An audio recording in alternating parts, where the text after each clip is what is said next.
فيلمنا بيبدأ مع سجين اسمه جون وملقب في الزنزانة بتاعته بالسائق، وبيكون واقف حزين قدام صورة أخوه جاري. بعدها بيجي اتنين من الحراس وبياخدوه علشان يقابل المأمور، وبيبان إن كل المساجين متضايقين منه وعايزين يقتلوه. بيدخل جون علشان يقابل المأمور وبيقوله إن طول ما هو لوحده بيبقى كويس جدا. بنعرف إن جون ضرب كل المساجين اللي فكروا إنهم يتعدوا عليه وعمل لهم عاهات مستديمة. فبيبقى المأمور مستغرب إن جون قدر يعدي من كل الحاجات دي، لأن واحد غيره كان زمانه دلوقتي ميت، لكن جون قدر يتعامل معاهم وكأنه طول عمره في السجن. وبيدول المأمور كارت فيه أرقام تليفون علشان لو احتاج لأي مساعدة وهو بره السجن. وبيخرج جون من السجن وبيرمي الكارت من ايده وبيجري لحد ما بيوصل لمكان العربية بتاعته وبيركبها علشان يتحرك بيها، وبياخد من العربية أوراق فيها بيانات ناس معينة وصورهم وخريطة توضح له مكان كل واحد منهم. وبيطلع صورة أخوه جاري وبيحطها قدامه وبيتحرك وبيفضل ماشي لحد ما بيقف عند مكان معين، وبينزل من العربية وبيبان إن دماغه مركزة في حاجات معينة لدرجة إنه مش بينتبه على أي حاجة، حتى طريق العربيات اللي هو بيعدي منه، لحد ما بيدخل مبنى معين وبيقتحمه بطريقة عنيفة. وبيفضل ماشي لحد ما بيقف قدام شخص معين وبيطلع المسدس وبيضربه طلقة في دماغه وبيموته. وبيبان إن الشخص اللي اتقتل ده يعرف جون، لأن أول ما شافه كان خايف جدا والكاميرات بتصور جون واللي عمله، لكن هو ما بيكونش فارق معاه حاجة وبيمشي بعدها. بنيجي للظابط هاس اللي بيبقى بيشتري مخدرات علشان يشرب، والشخص اللي بيبيع له مخدرات بيفضل يتأمر عليه لحد ما بيوافق يديه طلبه. في نفس الوقت ده الشرطة بتقلب المكان اللي الشاب اتقتل فيه، وبتبقى المحققة سيسرون هي المسؤولة عن التحقيق. لكن بيوصل هاس على المكان وبيعرفها ان هو كمان هيشتغل معاها على القضيه بتكليف من مديرهم مالوري. بتضايق سيسرون جدا من وجوده لانها مش حابه تشتغل معاه. وبالليل بيروح جون عند شخص معين وبيجيب له مجموعه اسامي الناس اللي هو عاوزهم مقابل الفلوس، لكن الشخص ده مش بيعجب الفلوس اللي جون دفعها وبيكون مش عاوز يديله الملف اللي فيه الاسامي. بيطلب من الحارس بتاعه انه يضرب جون ويطرده بره، بس اول ما الحارس بيقرب من جون بيشوف على ايده كمية الجرائم اللي ارتكبها وهو في السجن، وبيخاف انه يقرب له وبيسيب صاحب المكان وبيمشي. فبيخاف صاحب المكان من جون هو كمان وبيدوله الملف من غير ما يسأل حتى عن الفلوس. بعدها بيراجعوا الكاميرات وبياخدوا صورة جون علشان يعرفوا هو مين وليه قتله. وبتلاحظ سيسرون ان القتيل كان عارف ان جون رايح يقتله من قبل ما يشوف السلاح، وبيروح لجون اللي بيفتح الملف وبيشوف صور وبيانات الناس اللي هو عاوزهم. وبنرجع لهاس اللي بيتصل على مارينا مراته علشان يعتذر لها ان هو هيتأخر، فبتقول له مارينا ان هو مش مهتم باي حاجه تخص ابنهم، حتى مش بيشاركوا في اقل حاجه هو محتاجه فيها. فبيوعدها هاس انه هياخده بكره وهيوصله على النادي وهيفضل يلعب معاه وهيشجعه هو وهو بيلعب. تاني يوم بنيجي لشخص اسمه فاج وبيكون بيتمرن في بيته وبيبص على صورته وهو صغير، وبنعرف انه كان مصاب وبيمشي على رجله الشمال بصعوبه، لكن حاليا فيها جرح كبير وعمل فيها عمليه علشان يقدر يدوس عليها. وبيطلع على حبيبته ليلي علشان يفطروا مع بعض ويتكلم عن نفسه شوية. في نفس الوقت بيجي تليفون لفاك من شخص مجهول بيبلغه بانه هيقتل شخص، والشخص ده بيكون هو جون. بنعرف ان فاك قاتل محترف جدا وبيتم استئجاره علشان يقتل اي حد مقابل الفلوس، وبيتميز فاك بانه سريع جدا وبيقدر على اي حد قدامه. فبيروح فاك وبيجهز نفسه علشان العملية، وليلي بتروح تختار له الأسلحة اللي هيستخدمها في المهمة بتاعته. بعدها بيروح مالوري يتكلم مع سيسرو اللي بتبقى متضايقة منه بسبب انه شغل هاس معاها في القضية، فبيعتذر لها مالوري لانه كان المفروض هو اللي يعرفها. وبيوصل هاس وبتوريه صورة جون تعرفه انه كان مسجون بقاله 10 سنين ولسه خارج، وطول فترته في السجن كان لوحده واكتر من واحد اتهجم عليه علشان يقتله لكن محدش قدر عليه، وهو اللي كان بيضربهم في الاخر. كمان بتحكي له انه من 10 سنين حصلت حادثه وفي بنك اتسرق وكان هو والفريق بتاعه اللي عملوا كده، وجون كان السواق بتاعهم وبيقدر بكل احترافيه انه يسوق بطريقه تخليه يهرب من الشرطه اللي بتطارده. ومن ضمن الفريق ده كان جاري اخو جون. جاري ولا انتظار؟ ها ها ها ها. بعدها بنروح لدكتور عجوز بيخلي بنت توصله على البيت بالحاجات اللي شاريها لانه تعبان، ولما بتساعده بيبقى حابب يشكرها وبيقدم لها حاجات تشربها. في نفس الوقت بيبقى فاك واقف قدام بيت العجوز مستني وصول جون، لان الشخص اللي كلمه عرفه ان جون هيجي عند الشخص العجوز ده. وبيوصل جون فعلا على بيت العجوز وبيستغرب فاك ان الكلام صح. في نفس الوقت بنعرف ان الراجل العجوز ده شخص خنزير وحط منوم للبنت علشان يصورها. وبنروح لسيسيريون اللي بتوري هاس فيديو لجون واخوه جاري وهم في البيت، وفي عصابه مجهوله هجمت عليهم علشان تسرق منهم الفلوس اللي اخدوها من البنك. وقتها شخص معاهم كان بيصور كل اللي بيحصل والفيديو حاليا معاهم، فبتخمن سيسيريون ان جون بيقتل اللي عملوا فيهم كده، لكن الكاميرا مش جايبه وش حد منهم علشان كده مش عارفين مين عليه الدور. بعدها بنيجي لجون اللي بيدخل على بيت الراجل العجوز وبينقذ البنت منه وبيقتله، وبنرجع بالأحداث وبنعرف إن العصابة اللي هجمت على جون وجاري علشان تاخد منهم الفلوس ذبحت جاري قدام عيون جون وضربوا جون بالرصاص في دماغه. والعصابة دي هي نفسها اللي جون معاه صورهم والبيانات بتاعتهم علشان ينتقم منهم. بعدها تم إسعاف جون على المستشفى لأن الرصاصة دخلت من مخه وطلعت من خده، ما تسألنيش ازاي. فالدكتور ركب له شريحة حديدية في دماغه وأنقذ حياته. بعدها بيخرج جون من الأوضة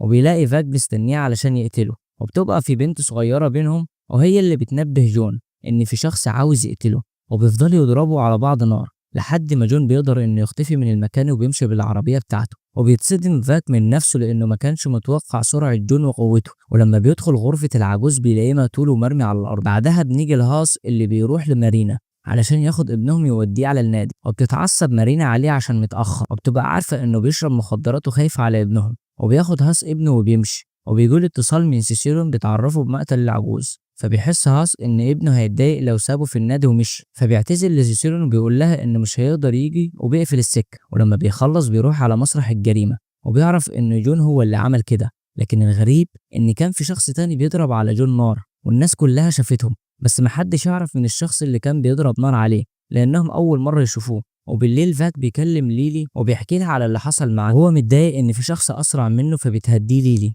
وبتعرفه انه هيقدر عليه، وفاك بيعرض عليها الجواز فبتوافق. بعدها بنيجي لجون اللي بيتفرج على التلفزيون وبيلاقي الاخبار بتتكلم عنه عن الجرائم اللي بيرتكبها، فبيتضايق جون وبيقفل التلفزيون تاني يوم بيبقى هاز في الشغل، وسيسيرون بتلاحظ وشم غريب على ايده فبيغطي ايده وبيقول لها انه عمله من زمان اول ما اتعرف على مارينا. بعدها بنيجي لجون اللي بيروح على بيت حبيبته القديمه وبيفضل واقف مستني لما جوزها يطلع من البيت علشان يدخل يقتلها، ده لانه عرف انها نسبت ابنه اللي كان في بطنها لشخص تاني غيره بعد ما دخل السجن. ولما بيدخل علشان يواجهها بتتعصب وبتقوله انها حاولت تزوره كتير لكن ما كانتش بتعرف، وبيبقى فاكر ان الولد اللي طلع مع جوزها يبقى ابنه، لكن هي بتقوله انه لما دخل السجن هي سقطت الطفل اللي كان في بطنها. بتعتذر له فبيمشي جون وهو حزين ومش بيعمل لها حاجه وبتطلع وراه، وبتعرفه انها عارفه كل اللي هو بيعمله مع اعدائه وبتتمنى انه يخلص عليهم كلهم لانهم يستاهلوا. بعدها بيتجوز فاك من ليلي وبيروحوا يتدربوا على ضرب النار مع بعض،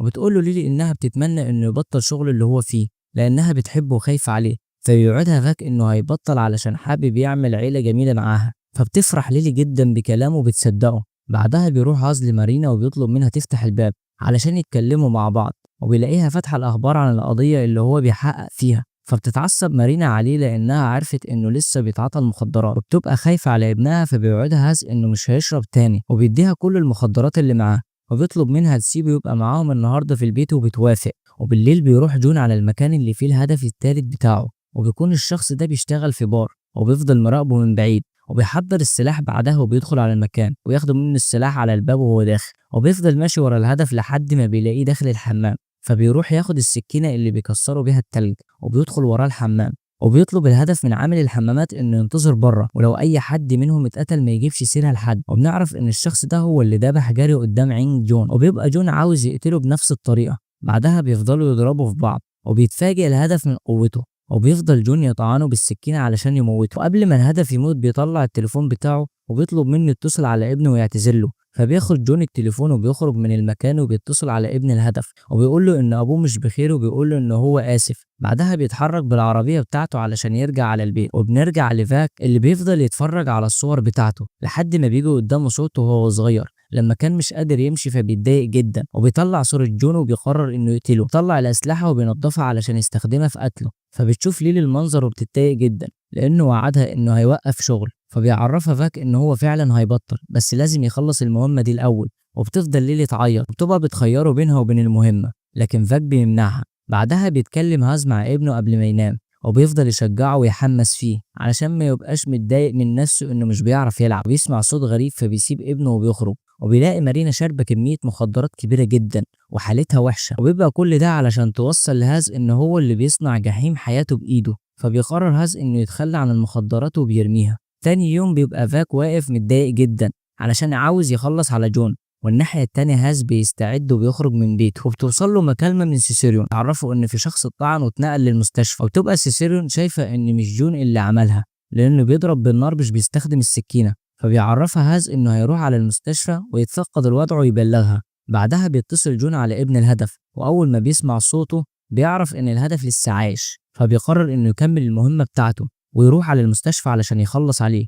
ويبقى هاز راح خلاص على المستشفى وقاعد مستني الأخبار عن نتيجة العملية، وبيقتحم جون غرفة العمليات وبيقتل الهدف بأكتر من رصاصة وبيخرج. فهاز بيعرف باللي حصل وبينزل ورا جون بسرعة وبيلحقه وبيضرب عليه نار، فجون بيضرب عليه نار هو كمان وبيبقى خلاص هيقتله، لكن لما بيعرف انه ظابط بيسيبه وبيمشي. بعدها بيتصل ابن الهدف على جون وبيهدده انه هيخلص عليه زي ما عمل مع ابوه. وفي نفس الوقت بيكون فاك ماشي ورا جون وبيطارده بالعربية، وبيستخدم جون حركة ذكاء منه وبيضرب عجلة فاك علشان يعطله على المطارد، ففاك بيضربه بالنار في رقبته وجون بيمشي بسرعة من قدامه. وبيجي اتصال لفاك من المجهول اللي طلب منه يقتل جون وبيقول له ان الوقت بينفذ وهو مش قادر ينفذ مهمته، فبيتضايق فاك جدا وبيبقى مش عارف يعمل ايه. وبيروح جون على مكان امه وبيطلب منها تخيط له الجرح بتاعه، وبنعرف انه ابوه مات وبيبان عليه انه متضايق منه جدا. وبنعرف ان ابوه كان بيفضل جاري عليه، كان بيعامل جون معاملة وحشة جدا، علشان كده جون بيبقى متضايق منه ومش بيحبه، وبيبقى فاكر ان ابوه هو السبب في كل اللي حصل لهم، لكن بيكتشف بعدها انه ما كانش ليه علاقة. تاني يوم جون بيسمع الهدف الجديد بتاعه وبيكون بيتكلم في الراديو عن ربنا وازاي الناس تتعامل مع بعضها وعن التسامح، وبيبص على المزهرية اللي فيها رماد اخوه وبيتحرك على مكان هدفه الجديد. بعدها بنروح لهاز اللي الكل بيهنيه علشان قرب يمسك جون، وسيسيرون بتقول له ان هم قدروا يعرفوا ان كل الاشخاص اللي اتقتلوا كانوا مسجلين في جرائم كتير. وبنيجي لجون اللي بيوصل على الحفلة اللي الشخص ده عاملها، واول ما بيشوف جون بيعرف انه خلاص هيتقتل. بعدها بينزل يروح يتمشى ويتكلم معاه علشان يسيبه ويسامحه، لانه ما كانش عاوز اللي معاه يقتله جاري، وحاول يمنع ده بس ما قدرش. وبيفضل يتكلم مع جون عن المسامحة والعفو لحد ما جون بيقرر انه يسيبه فعلا وما يأذيهوش. في نفس الوقت بيبقى فاك شايف كل اللي بيحصل وبيستغرب ان جون ما قتلهوش. بعدها بيقعد جون وبيكون حزين وبيبص على صورة اخوه، بيجيله فاك بالسلاح علشان يخلص عليه، وبيبقى جون فكر انه خلاص جاب حق اخوه من كل اللي قتلوه، علشان كده بيستسلم لفاك وبيبقى مش عاوز يعمل اي حاجة غير انه يموت. في نفس الوقت بيوصل هاز على المكان وبتتصل سيسيرين عليه وبيعرفها انه عند الخزان وجون وفاك موجودين، فبتطلب منه سيسيرين انه ما يدخلش ويستناها، لكن بيرفض وبيقفل السكة في وشها. في نفس الوقت بتطبع ورقة فيها كل المتورطين في مقتل جاري اللي جون بيدور عليهم وعاوز يقتلهم، وبيدخل هاز عليهم وهم بيتكلموا وبيخلي فاك ينزل سلاحه وبيقتل هو جون بطلقة في دماغه. وبنعرف ان الشخص الاخير اللي ضرب نار على جون بعد ما جاري اتقتل يبقى هو هاز. مش بس كده، ده كمان هو اللي خلى كل دول يعملوا كده بعد ما عرف من حبيبة جاري ان هم سرقوا البنك وكمان عاوز الفلوس كلها. كمان بنعرف ان هذا هو اللي اجر فاك علشان يقتل جون، واطمن لما لقي جون ما يعرفش ان هو متورط في الموضوع. في نفس الوقت بيشوف سيسيريون الملف المطبوع وبتعرف ان هذا هو المتورط الاول في الحادثة، وبتتحرك على هناك. وبتعرف من مالوري ان هاز هو اللي ترجاه علشان يمسك القضية دي، وهاز بيطلع الفلوس لفاك علشان اللي عمله، لكن فاك بيرفض وبيسيبه وبيمشي. في نفس الوقت بيتضرب على هاز نار وبيقع على الارض. بنعرف ان جون لسه عايش، بنعرف ان الطلقه اللي جت في دماغه ما اثرتش فيه لانها جت في الشريحه الحديديه اللي مركبينها في دماغه، وبيقتل هاز باكتر من طلقه انتقاما لاخوه واللي حصل معاه بعدها. بتوصل سيسيرين على المكان وبتلاقي هاز مقتول، وبتعرف ان جون هو اللي عمل كده لانها اكتشفت حقيقته، وبتقرر انها ما تفضحوش وبتخبي الورق اللي فيها ادانته ومش بتعرف مالور. بعدها بيتصل فاك على ليلي ويقول لها انه راجع البيت وانه في الطريق، وجون بيروح يرمي رماد اخوه في البحر لانه خلاص انتقموا من اللي قتلوه. وكده يكون فيلمنا خلص. لايك للفيلم لو عجبك، وصلى على النبي في الكومنتات، واشترك في قناة ملخصات فلامنكو علشان تصلي معانا على النبي وتشوف كل ملخصاتنا الجديدة، واعمل متابعة على بيج الفيسبوك والانستي والتيك توك، وصلى على النبي.